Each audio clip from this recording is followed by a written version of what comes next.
requires on-the-spot knowledge of what we're dealing with. I do despair sometimes. What's happened with the Asian honeybee and myrtle rust are two issues which were ignored or not dealt with. Now, whether that was bad communications between scientists and people at the top, I don't know, but it has been a disaster.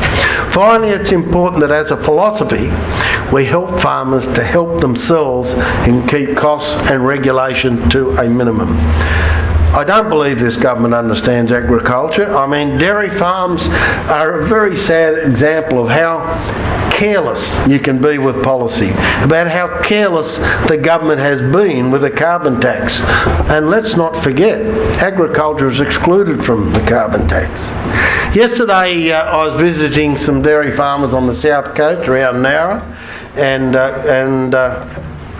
Mick Cronin's country, and they've had, on the 1 July, they had an incredible loss in terms of price for their milk, the quantity they could deliver at the best price.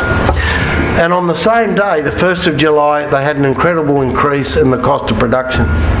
In fact, in Victoria, it's well documented that the carbon tax will increase costs for something like $5,000 on farm with refrigeration, electricity and power.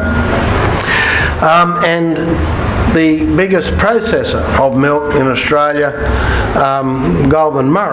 Murray Goulburn, it's about $7,000 per farm that will cost them due to the carbon tax per farm. $12,000 a farmer. Now, if you do some figures, if you sell that milk, and a lot of it is in Victoria, between say 35 to 45 cents, that is 5 days total production for a 200 cow herd that they're not going to get paid for in a year.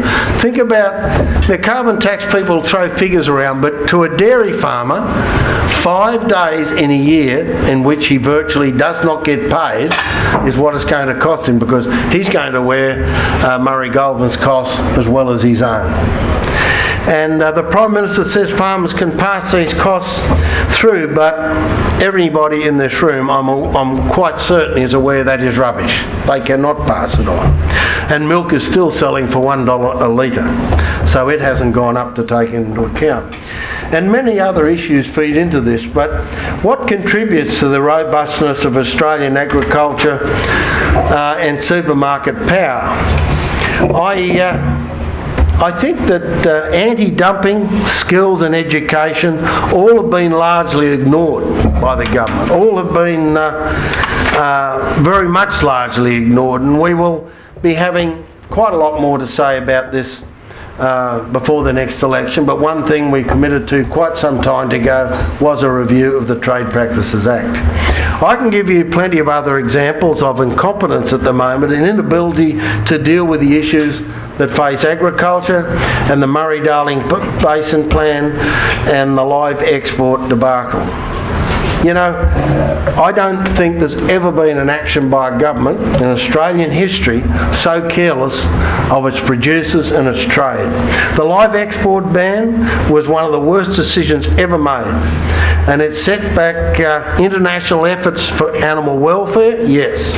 The sovereign risk side has alarmed our trading partners, particularly that one. The Indonesian president actually stood up some days after the showing of that incredibly disturbing footage and offered and said this is an issue that we must deal with. And what happened?